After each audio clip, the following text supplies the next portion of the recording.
La radio con imágenes. En los países en los que la televisión todavía no ha estallado en múltiples canales funcionando día y noche, sigue pasando por un medio visual. Pero ahí donde extiende sus programas a toda la jornada y su presencia a diferentes locales de trabajo o de vivienda, ha de asumir finalmente su naturaleza radiofónica. Pensamos en especial en ciertos tramos horarios de la cadena francesa M6, sucesiones de videoclips que pueden seguirse mientras se trabaja o se lee como si se escuchara una emisora de frecuencia modulada, pero con la posibilidad de echarle una ojeada y atrapar al vuelo unas imágenes. La imagen no se hace pasar aquí por ingrediente esencial, no presume ya de reina, de protagonista, es el regalo sorpresa, pero ¿qué regalo?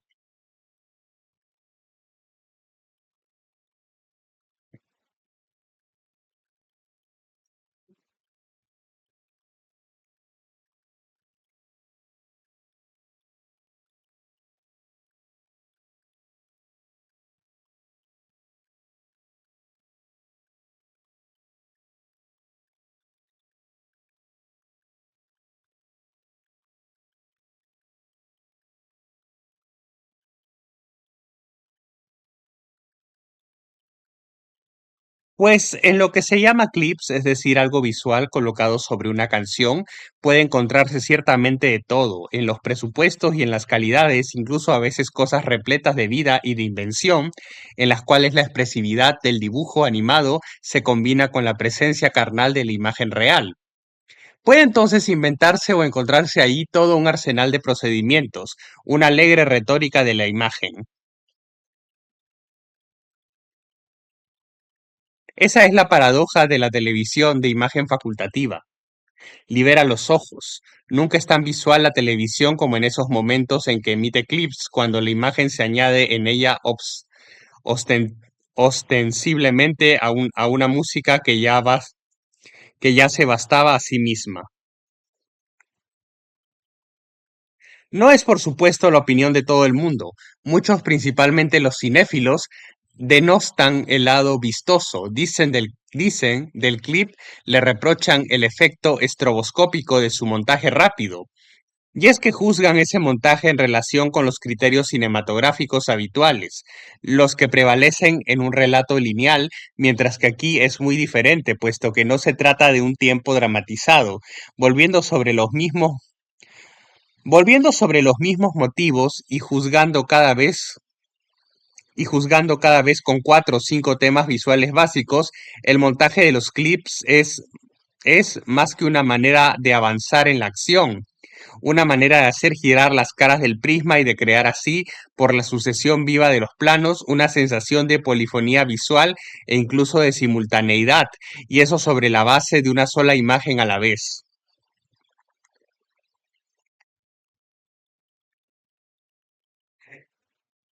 Una imagen a la vez es efectivamente la característica visual fundamental del cine y de la televisión por oposición a su banda de sonido, que mezcla sin problemas varias capas de palabras, de ruido y de música. Las excepciones a esta monodia visual son todavía raras. El cine solo fugazmente se ha diagnosticado dividir la superficie de su pantalla en dos, digamos en tres o cuatro subpantallas, o bien acumular por sobreimpresión dos imágenes en la misma superficie, pero en este caso una al menos queda condenada a la transparencia.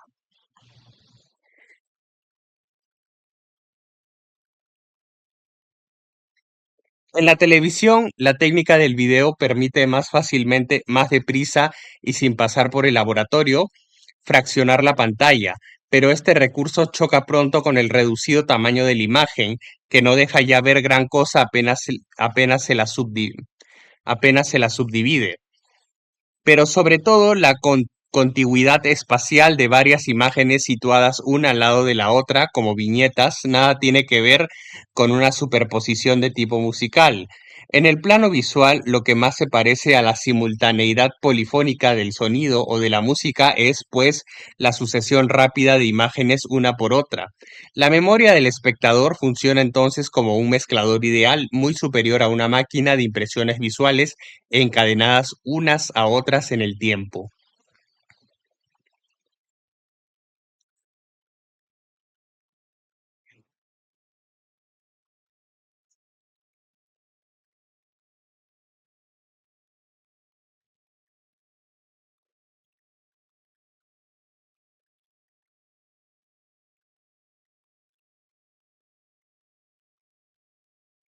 También en eso nos hace el videoclip recuperar el cine mudo, lo que parece una paradoja puesto que se trata de una forma construida sobre la música, pero justamente en la medida en que la base es una música y no hay narración vehiculada por un diálogo, la imagen está aquí totalmente desligada de la linealidad impuesta por el sonido.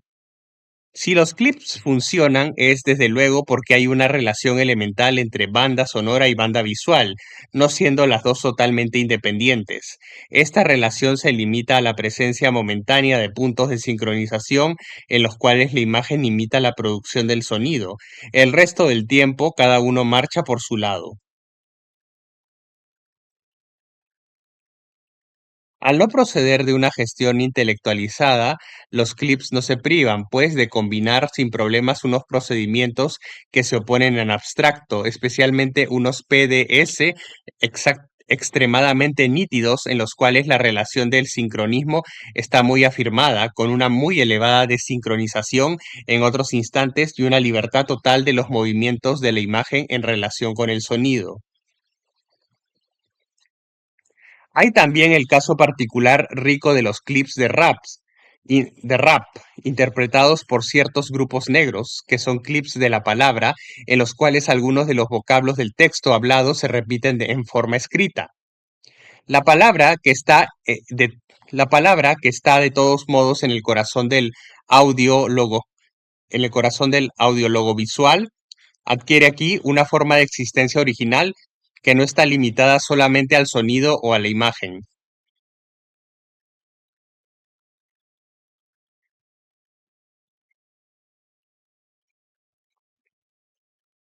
En los primerísimos momentos del cine mudo, podía hablarse en directo para comentar al mismo tiempo que se mostraban las imágenes, que se mostraba, podía hablarse para comentar al mismo tiempo que se mostraban las imágenes. Después, con el mudo clásico, las palabras no existieron ya sino bajo su forma escrita, en los rótulos. En el cine hablado es ya muy raro, en cambio, que se inscriban palabras en la imagen, e incluso en Godard, la palabra escrita en la pantalla no desempeña una función no desempeña una función que le enlace a la narración misma en sentido general.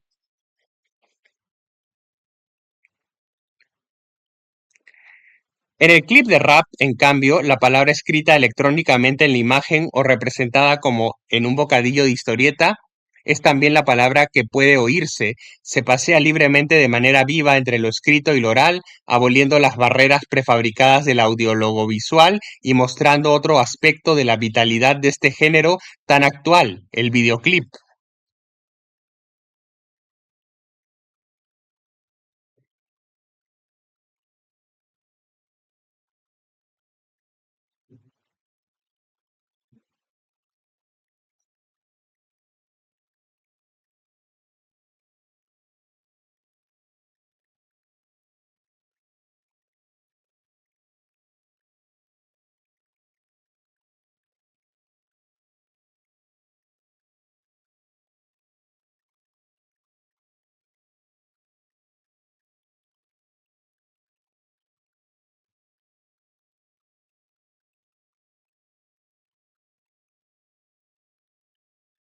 Sea un audiólogo visual, libertad del texto en el cine mudo.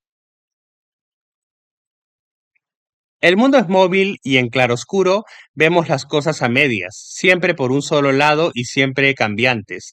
Su contorno se disuelve en la sombra, se esboza en el movimiento y luego se pierde en la oscuridad o en el exceso de luz. Y también nuestra atención está en claroscuro, va y viene de un objeto a otro y se concentra sucesivamente sobre los detalles, luego sobre el conjunto. El cine parece haber sido inventado para permitir la representación de todo esto, puesto que nos muestra los cuerpos en la sombra y la luz, abandona los objetos y los recupera, los aísla mediante un traveling hacia adelante o los restituye mediante un traveling hacia atrás.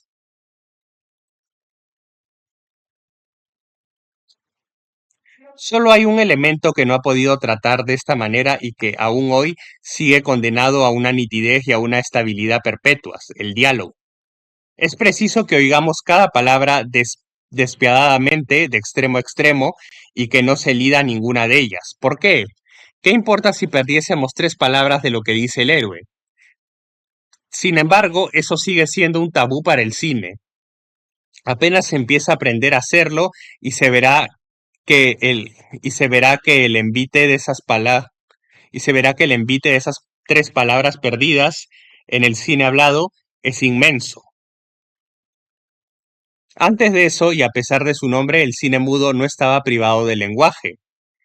Este estaba presente en él de una manera doble, explícitamente en el texto de los rótulos que se alternaban con las imágenes e implícitamente por la manera misma en que estas imágenes eran desglosadas, filmadas y montadas, es decir, de manera que constituyesen un discurso en el cual un plano o un gesto era el equivalente de una palabra o de un sintagma. Plano o gesto que decía, esta es la casa o Pedro abre la puerta.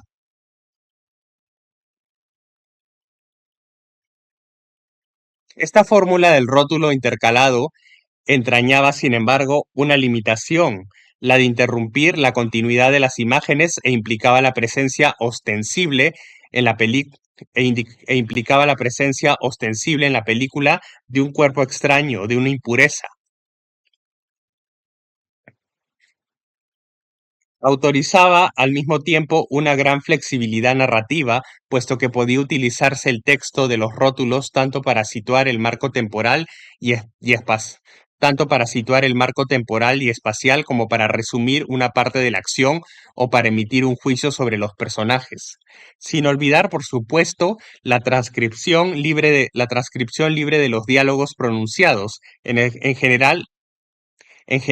efecto, el texto no proporcionaba sino un resumen de lo que se decía, no se presentaba como exhaustivo. Ese texto podía estar en estilo directo, pero también en estilo indirecto. Ella le dice que se tenía aquí al completo, en resumen, todo el arsenal narrativo de lo escrito. El cine hablado puso fin a todo eso, al menos en un primer momento, reconduciendo el texto de la película a una forma casi única, los diálogos emitidos en presente por los personajes.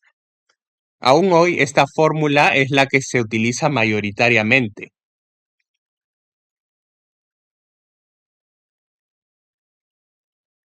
Esto no se hizo, sin embargo, en un solo instante. En un periodo de transición de 5 a 6 años se ensayaron diversas fórmulas antes de que casi antes de que la casi antes de que la casi totalidad de las películas se viese reducida a ese paradigma de filme dialogado. Un modelo no único, sin embargo, que querríamos confrontar con sus dos excepciones. Distinguimos en efecto tres modos de presencia de la palabra en el cine. En el caso que la palabra es realmente oída, en el caso en que la palabra es realmente oída y no como permite el mudo, pero también ciertas situaciones del sonoro, sobreentendida y sugerida, tres modos que llamamos palabra texto, palabra teatro y palabra emanación. La palabra teatro. En la palabra teatro, el caso más corriente, el diálogo oído tiene una función dramática, psicológica, informativa y afectiva. Se percibe, se percibe como emanado de seres humanos captados en la acción misma, sin poder sobre el curso de las imágenes que los muestran, y se oye palabra por palabra, ofrecido a una total inteligibilidad. A esta palabra teatro es a la que el cine hablado recurrió en sus comienzos y sigue recurriendo masivamente. En caso extremo, en este tipo de figura puede hacerse oír en presente la voz interior de los personajes, una voz análoga, una voz análoga a una parte teatral.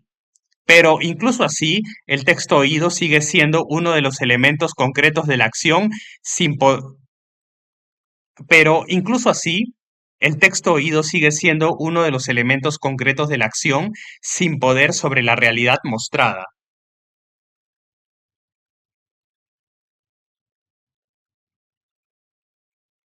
La palabra teatro no hace sino reinar sobre el sonido, puesto que condiciona toda la escenificación de la película en el más amplio sentido, desde el guión hasta el montaje, pasando por la luz, los movimientos de cámara y por supuesto el trabajo de los actores. Todo está concebido aquí, en efecto, casi inconscientemente para construir la palabra de los personajes en acción central y hacer olvidar al mismo tiempo que es esta palabra la que estructura la película.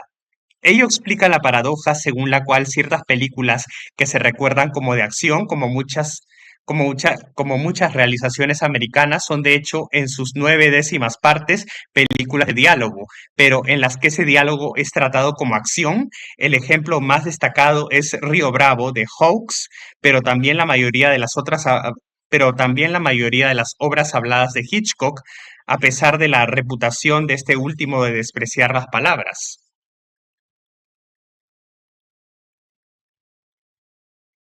Por ejemplo, la fórmula universalmente empleada en el cine clásico y según la cual los personajes hablan mientras hacen algo sirve para reestructurar el filme mediante la palabra y alrededor de ella. Una puerta que se cierra, un gesto que se esboza, un cigarrillo que se enciende, un movimiento de cámara o un reencuadre. Todo puede valer como puntuación del texto y por tanto como valoración de este. Eso permite a la vez aliviar la escucha del diálogo y focalizar la atención sobre su contenido. En el cine concebido según este modelo, incluso los momentos en los que los personajes no hablan extraen su sentido concibiéndose como una interrupción en el continuum del diálogo. El beso en el continuum del diálogo. El beso que corta la palabra e interrumpe la confrontación, resolviendo el impasse verbal, tiene un efecto mucho más propio del cine que del teatro o de la ópera.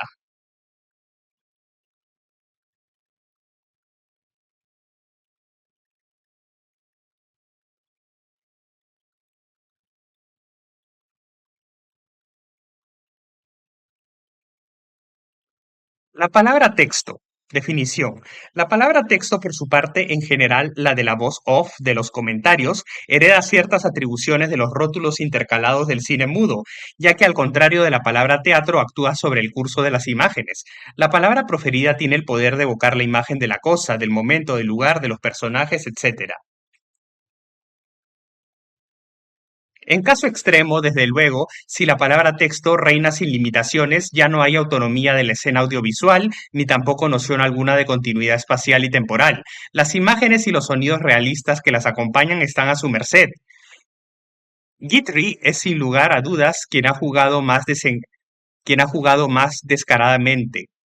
En Le Roman d'un Trincheur, con esta Witry es sin lugar a dudas quien ha jugado más descaradamente en Le Roman d'un Trincheur con esta omnipotencia de la palabra texto.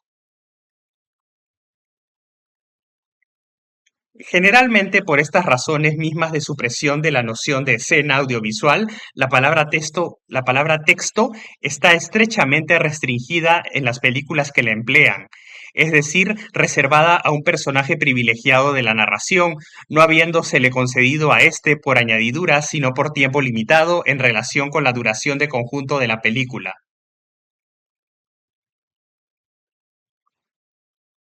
Son muchas, pues, las películas en las que la palabra texto de un narrador, disponiendo a su gusto de las imágenes, negando así el montaje cinematográfico propiamente dicho, se conforma con situar un marco o un decorado se conforma con situar un marco o un decorado, después de lo cual se autoaniquila para permitirnos entrar en una duración escénica y real.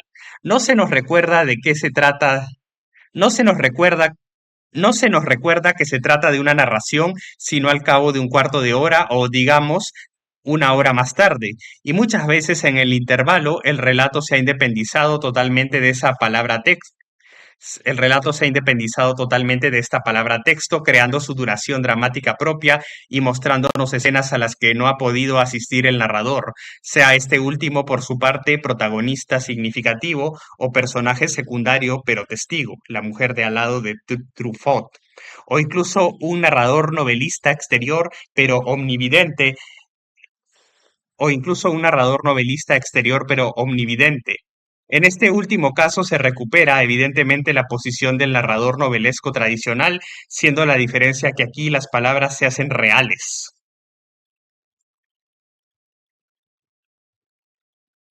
La confrontación de una palabra texto narradora omnividente con una imagen de cine puede, además, ser interesante en su propia e ilusoria redundancia. Ha sido materia de numerosos gags. Annie Hall de Woody Allen. En los inicios del cine hablado, M, por ejemplo, o El testamento del doctor Mabuse, ambas de Lang, intentaron jugar libremente con una palabra texto generalizada, confiándola en la acción a cualquier personaje y en cualquier momento, y eso a riesgo de romper toda la noción de continuidad y de consistencia en el universo diegético. A primera vista, la literatura parece haber conocido el equivalente de este sistema, con sus relatos de cajas chinas embutidos unos en otros, tan importantes en ciertas tradiciones narrativas, las Mil y una noches, el manuscrito encontrado en Zaragoza de Potocki y las novelas inglesas plagiadas por Diderot en Jacques Le Fataliste. La palabra texto es inseparable de un viejo poder, la palabra texto es inseparable de un viejo poder, el placer puro y original de llevarse el mundo consigo mediante el lenguaje y de reinar sobre la creación nombrándola. Una embriaguez que algunos afirman observar en los sordos de nacimiento cuando estos adquieren con el lenguaje el sentido de la abstracción.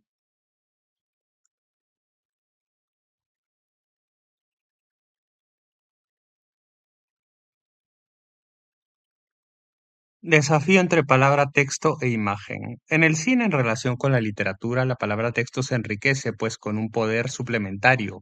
No solo suscitar la presencia de las cosas en el espíritu, sino ante la vista y el oído. Un poder que tiene su contrapartida inmediatamente sensible, un poder que tiene su contrapartida inmediatamente sensible, tan pronto como se evoca algo visual y auditivamente por el verbo que lo hace nacer, enseguida vemos que lo que surge escapa a la abstracción. Enseguida vemos que lo que surge escapa a la abstracción. Es concreto, rico en detalles y creador de sensaciones de las que el discurso no podría dar cuenta aunque se hablase durante 1000 años.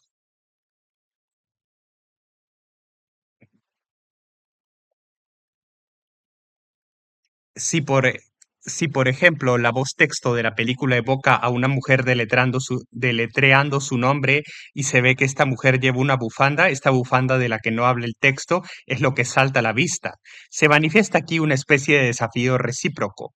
El texto crea imágenes aparentemente a su capricho, pero la imagen dice inmediatamente al texto, tú no eres capaz de narrarme todo, tú no eres capaz de narrarme toda.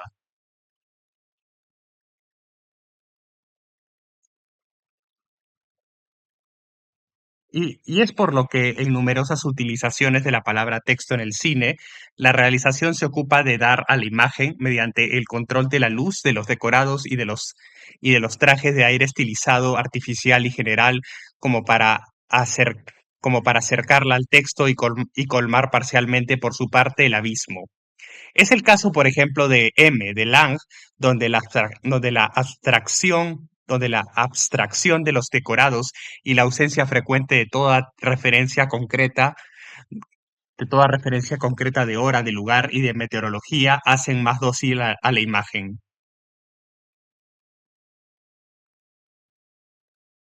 Otros cineastas se complacen, por el contrario, en subrayar el abismo existente entre la palabra narrativa y la imagen, en, en cre- y en crear contradicciones, vacíos y desajustes entre los dos niveles. Nada extraño si los que se interesan particularmente por la cuestión del poder van de Orson Welles, El cuarto mandamiento, a Michel Deville, la lectora, Le Voyage en Douce. Se trata en efecto de saber quién tiene la sartén por el mango, la palabra o lo concreto. Se trata en efecto de saber quién tiene la sartén por el mango, la palabra o lo concreto. Hay finalmente una inevitable dosis de infantilismo en esos gags, tan viejos como el cine, en los que la imagen desmiente el texto o aún mejor lo obedece sacándole la lengua.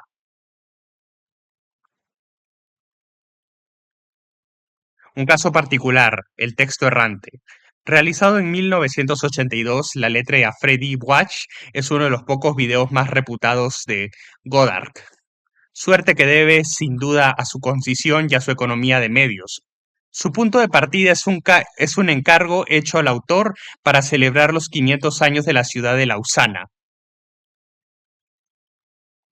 Ingredientes de esta improvisación: la voz del autor que se dirige a Freddie Walsh y cuenta cómo se debería haber realizado la película, no sin una nota de queja y de añoranza. Imágenes de Godard, imágenes de Godard manipulando aparatos de imágenes y de sonidos, pero no se le ve hablar en sincronía. Planos mudos panorámicos sobre Lausana y la campiña circundante y para acompañarlo musicalmente y para acompañarlo musicalmente todo, el bolero de Ravel.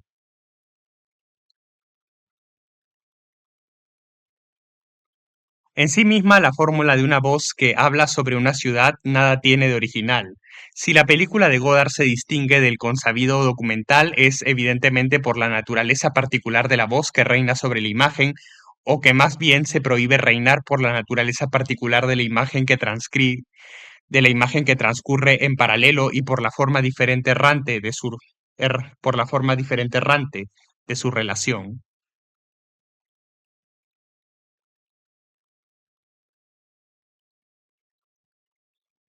Pues la voz de Godard, de la que se ignora si parte de notas prescritas, de la que se ignora si parte de notas prescritas o se improvisa completamente, no desarrolla un texto acabado. Hace como si buscara las palabras, las repite, pone puntos suspensivos, divaga y luego de golpe resume, encuentra una fórmula que suena como definitiva, como adecuada para escribir: el cielo y el agua, la ciudad es la ficción. La cámara, cuando recorre lugares lateralmente, parece también ella buscar detenerse, ponerse de nuevo en marcha, soñar, tantear. Entre el discurso y la imagen hay poca relación directa y sincronía de sentido. Apenas algunos encuentros y algunas convergencias globales, pero de todos modos, en ciertos momentos, el tono afirmativo que toma la voz resulta que coincide súbitamente con un corte en la imagen, como si se hubiese encontrado algo. Eso crea relámpagos, puntos de sincronización en los que algo prende y adquiere consistencia antes de rediluirse en la búsqueda incondicional de las palabras y de las imágenes.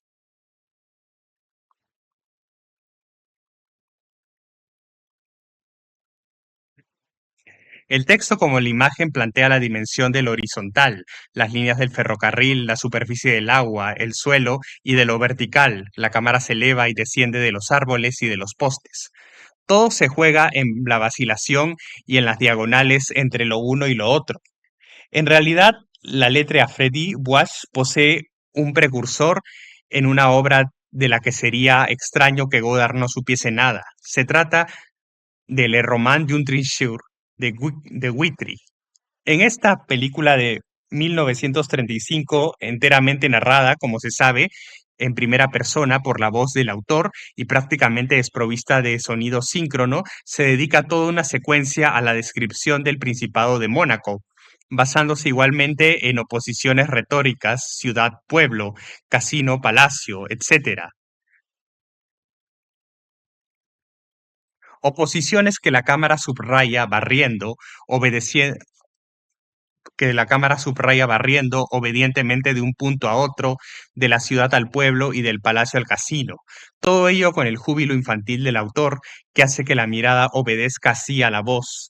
Del mismo modo, en Godard, las oscilaciones retóricas, subir, bajar, cielo, agua, piedra de los edificios urbanos, piedra de las rocas, encuentran más o menos su eco en la imagen, en cielos, en ciertos cortes particulares y en ciertos movimientos de cámara.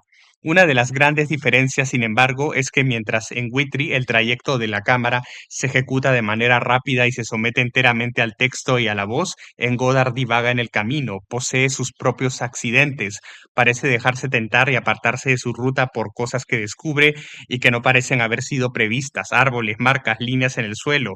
La cámara tropieza y a veces en esos tropiezos parece encontrar algo, como cuando uno pasea y observa una piedra, un guijarro o el cadáver de un animal.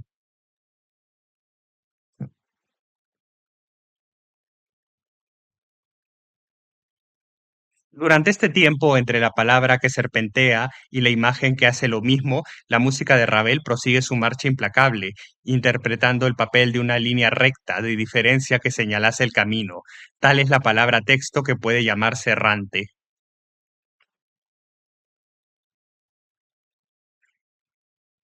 La palabra emanación, definición. Mientras que el segundo modo, el de la palabra texto, siendo intermitente, ha sido objeto, sin embargo, de comentarios y de teorías, viendo estas últimas, de hecho, en el filme, un, viendo estas, el- viendo estas últimas, de hecho, en el filme, un añejo un anejo y una excrescencia de la literatura. El tercer modo que abordamos ahora y que llamamos palabra emanación sigue siendo clandestino y pasa desapercibido en la medida misma en que es antiliterario y antiteatral. La palabra emanación consiste en lo que la palabra emanación consiste en que la palabra no es necesariamente oída e íntegramente comprendida y sobre todo no está ligada al corazón y al centro de lo que podría llamarse la acción en sentido amplio. Este efecto de palabra emanación puede estar ligado, por una parte, a que el diálogo de los personajes no sea totalmente inteligible y por otra parte a la manera en que el realizador dirija a los actores y utilice el encuadre y el decoupage, evitando subrayar las articulaciones del texto, el juego de las preguntas y de las respuestas, el juego de las preguntas y de las respuestas, las vacilaciones y las palabras importantes, contrariamente a la regla aplicada en casi todas las películas. La palabra se convierte entonces en una emanación de los personajes, un aspecto de ellos mismos que su silueta, al mismo tiempo que su silueta significativa, pero no central para la puesta en escena y la acción. Esta palabra emanas- esta palabra emanación, pues, aunque la más cinematográfica, es la más rara y el cine sonoro la ha utilizado muy poco por razones complejas.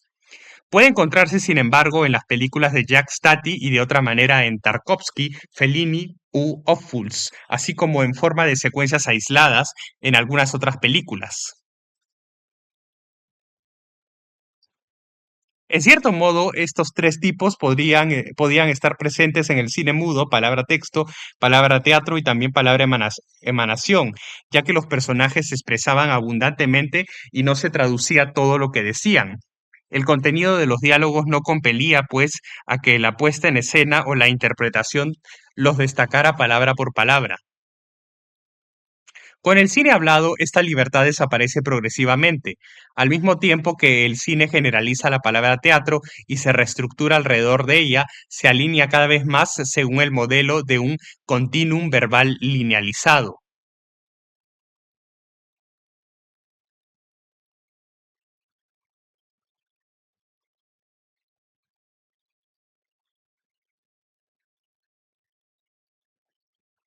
Los cineastas han sido conscientes de ese riesgo y muchos han pretendido desde los comienzos del cine hablado relativizar la palabra, es decir, intentar escribirla en una totalidad visual, rítmica, gestual y sensorial, donde no represente ya necesariamente el elemento central y determinante. Relativizar la palabra es una fórmula que puede adquirir varios sentidos. Puede querer decir relativizar el sentido de las palabras oponiéndoles en la imagen una visión paralela o contradictoria, pero también puede consistir en hacer emerger alternativamente y hundir luego la palabra en una oleada de ruidos, de música o de conversaciones, y puede querer decir finalmente hacerla proliferar, dejarla oír de tal modo que no pueda seguírsela palabra por palabra o por el contrario, no hacerla oír sino pocas veces. Técnicamente puede consistir también en amalgamar la palabra con el ruido, restándole claridad, definición e inteligibilidad, varios modos que vamos a considerar sucesivamente.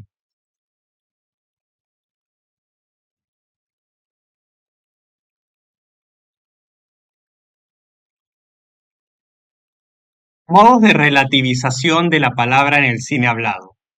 La cuestión aquí aborda, la cuestión aquí abordada no es sencilla y tiene aspectos múltiples. Me- mecánicos, históricos, estéticos, lingüísticos. En todo caso, no es una pura cuestión de técnica, pues desde hace mucho tiempo esta última permite realizar un claroscuro verbal tanto en sonido directo como en postsincronización.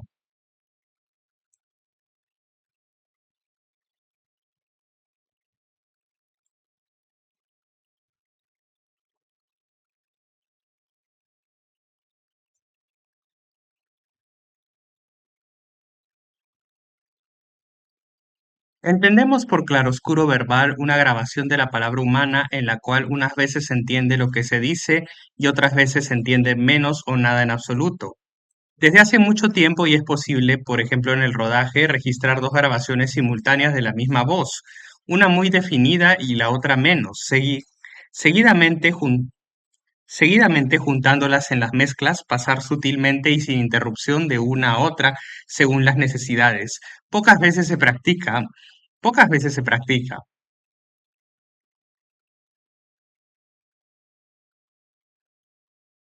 Más fácil aún es realizar esta operación en estudio con la posincronización. No queremos decir que eso no plantee ningún problema técnico, pero la conservación de un sonido inteligible de un extremo a otro de la película no los plantea en menor número. La escasez de la palabra emanación es, pues, más bien un problema estético y cultural.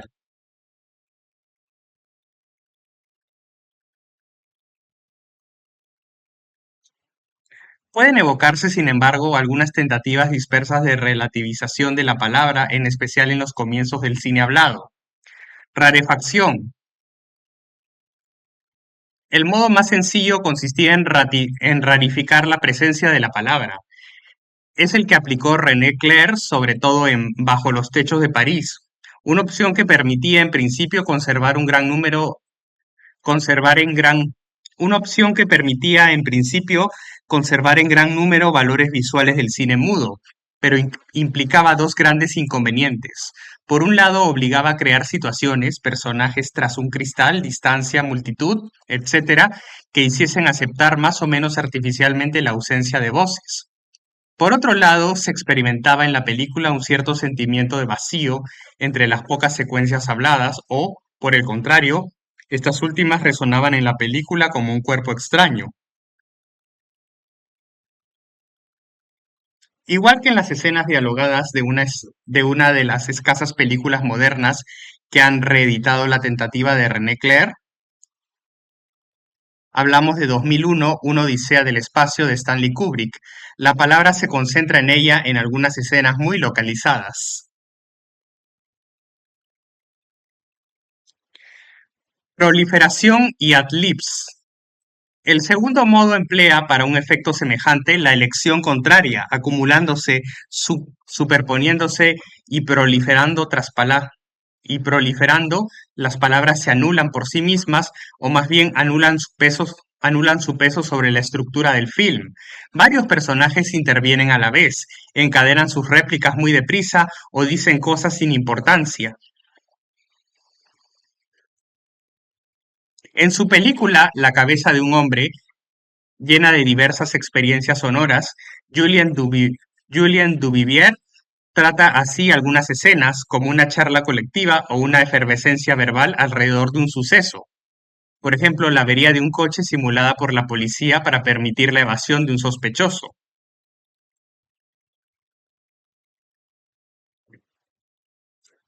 En esta escena de la avería, especialmente en esta escena de la avería, especialmente, la relativización de la palabra se refuerza por la disociación entre palabra e imagen, la cual se centra en detalles de gestos y evita mostrar a los locutores.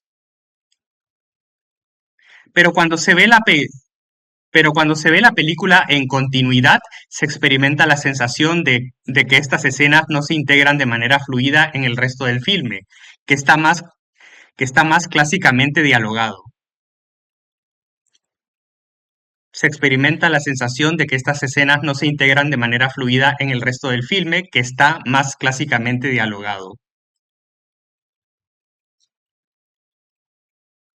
Más tarde no se conservará este procedimiento sino para escenas muy determinadas y localizadas, sobre todo en las secuencias de comidas.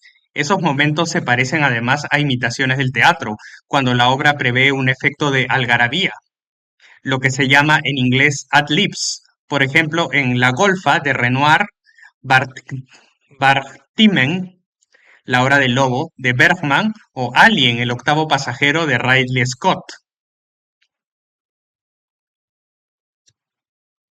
Poliglotía o empleo de una lengua extranjera. Algunas películas necesariamente aisladas Han pretendido relativizar la palabra usando una lengua extranjera no entendida por la mayoría de sus espectadores, o bien mezclando idiomas diversos, lo que viene a ser relativizar las lenguas recíprocamente.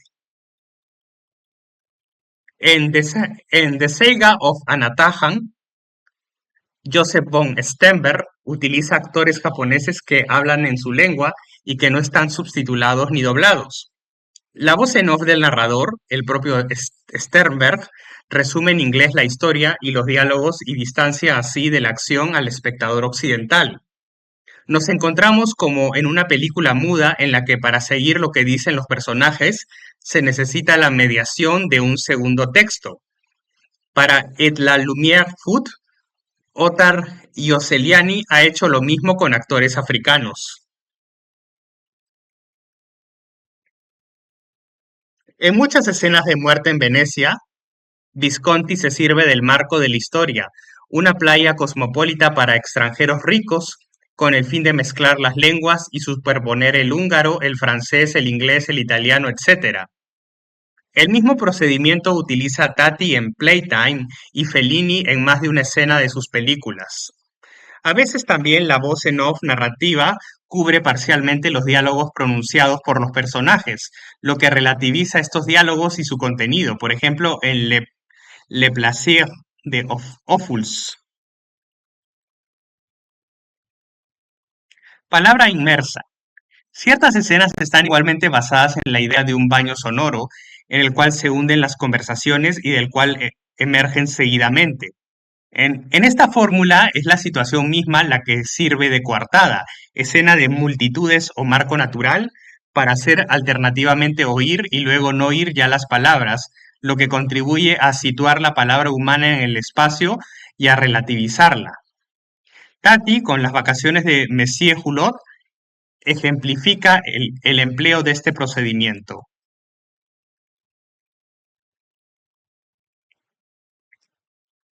Pérdida de inteligibilidad. A veces no solo hay un flujo y reflujo de la palabra en la totalidad sonora, sino incluso la clara conciencia en el espectador de una pérdida de inteligibilidad de la voz, que él observa de manera localizada. Para su primera película hablada en inglés, Blackmail, Hitchcock abordó una experiencia que se ha hecho célebre, la pérdida de inteligibilidad de la voz, con vistas a traducir la subjetividad de su heroína. La noche de la víspera, la protagonista ha matado, al intentar rechazarlo, a un hombre que pretendía violarla y desde entonces teme que se descubra su culpabilidad. Oye a una vecina charlar sobre el crimen y en la charla de esta solo la palabra knife, el arma del crimen, emerge hacia su oído. Esta tentativa de hacer un plano muy cercano de una palabra, igual que hay planos muy cercanos de rostros y de objetos, era muy atrevida, pero ha quedado aislada y ni siquiera Hitchcock la reeditó, sino una vez o dos después, en La Soga, por ejemplo. ¿Cuál es el obstáculo? El hecho de que en esta confusión de la voz, que la hace perderse en un difuminado sonoro con algunos destellos de nitidez, oímos un proceso técnico y no la expresión de una subjetividad. Entretanto, el equivalente visual del mismo trucaje, utilización del difuminado para traducir la pérdida de conciencia, es en cambio bien aceptado y se ha convertido incluso en una figura retórica admitida.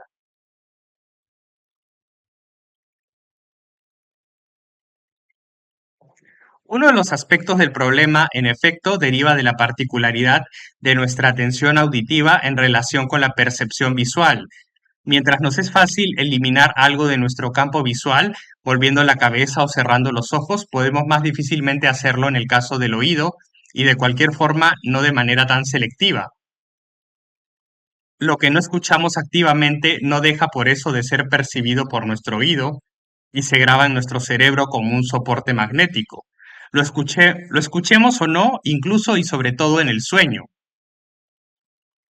y se graba en nuestro cerebro como y se graba en nuestro cerebro como en un soporte magnético, lo escuchemos o no, incluso y sobre todo en el sueño. Las fluctuaciones de la tensión auditiva no son, pues, correctamente traducibles por una variación de la nitidez sonora.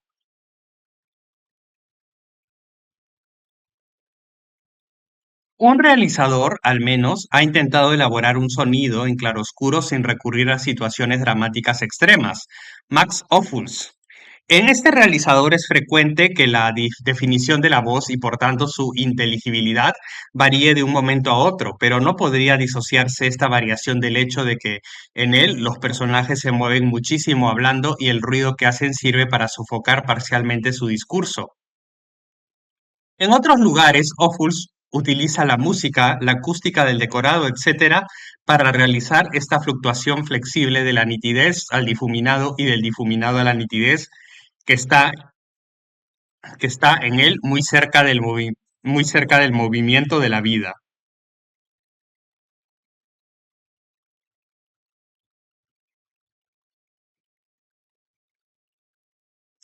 Descentrado.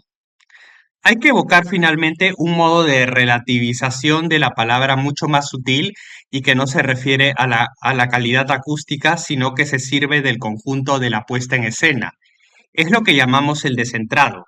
Se respeta la claridad y la inteligibilidad del texto, pero se realiza un filme en el cual todos los elementos, movimientos e interpretación de los actores, encuadre, decoupage e incluso guión, no están centrados en los diálogos y no ayudan pues a escucharlos. De modo que estos parecen ir por un lado y el resto por el suyo. Por ejemplo, en Fellini o en Tarkovsky, en sus películas se comprende casi todo acústicamente, pero el decoupage y la interpretación no subrayan el contenido de las palabras. Se produce el mismo efecto con la voz en off de Uno de los nuestros de Scorsese. La impresión es absolutamente extraña. Lo que hace Godard con los textos no deriva, en nuestra opinión, de esta óptica del descentrado. En él, en efecto, el texto, incluso y sobre todo enmascarado por los ruidos o por la presencia de reverberación en las voces, sigue siendo centro de la atención y elemento estructurador de base.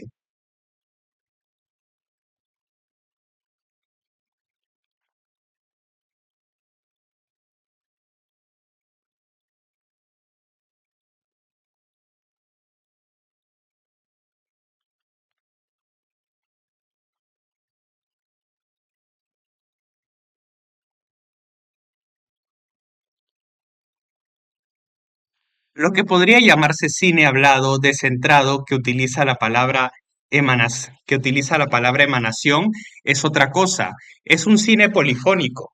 Podemos encontrar prefiguraciones y ejemplos de él no solo en ciertos realizadores autores, sino también en algunas películas contemporáneas de acción o de efectos especiales en las cuales, a causa del empleo de diferentes efectos sensoriales y de la presencia de sensaciones y de ritmos diversos, experimentamos que el mundo no se reduce a la función de encarnar un diálogo.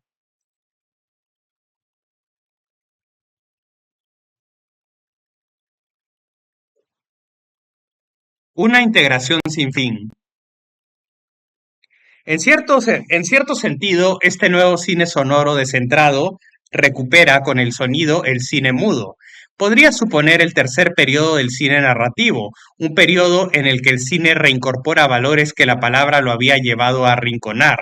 Desde luego, este tercer cine solo puede existir en estado de promesas, de fragmentos, de esbozos, en el seno de películas que muchas veces siguen manejando en la mayoría de sus secuencias la escritura cinematográfica a la manera clásica, es decir, verbocentrista.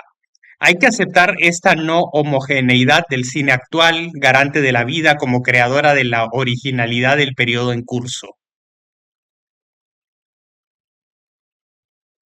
La historia del cine puede así interpretarse como un movimiento sin fin de integración de los elementos más dispares, el sonido, la imagen, lo sensorial, lo verbal, etc. Hay periodos en los que la fusión se logra, pero a costa de muchas simplificaciones y callejones sin salida y de una dictadura de uno con, y la- de una dictadura de uno con, y de una dictadura de uno de los elementos sobre los demás. y otros de discusión y de evolución, como hoy en los que estalla la disparidad del cine, pero de, pero de los que nacen maravillas. Así sucedía en los años 50 con aquellas comedias musicales americanas, posteriormente celebradas a través de fabulosos montajes que en su mayoría no eran soportables sino por 10 o 20 minutos muy logrados, ampliamente suficientes para el aficionado. ¿Por qué? Porque la intervención del canto y de la música descentraba el sistema y creaba desequilibrios y pasajes difíciles, pero también momentos muy intensos. Lo mismo ocurre hoy en muchas películas de acción y de efectos especiales. Estas películas, por supuesto, acusan cruelmente a la incongruencia de la presencia en su seno de elementos clásicos, es decir, de un decoupage tradicional y una interpretación realista, del mismo modo que la ópera, en cierto estadio de su historia, tuvo que asumir la cohabitación del recitado y del canto. Pero el camino no ha terminado y la ruta está abierta para nuevos Wagner que sin duda se manifestarán, sea en el marco del cine de autor, sea en el cine de género, y buscarán nuevas respuestas a la cuestión sin fin de la integración de lo real y lo verbal. La respuesta puede aparecer a veces con ocasión de un hermoso tema, de grandes actores y de una realización discreta y sensible. Por ejemplo, en la película de Randa Haynes, Hijos de un Dios Menor, que hemos evocado más de una vez a lo largo de estas páginas.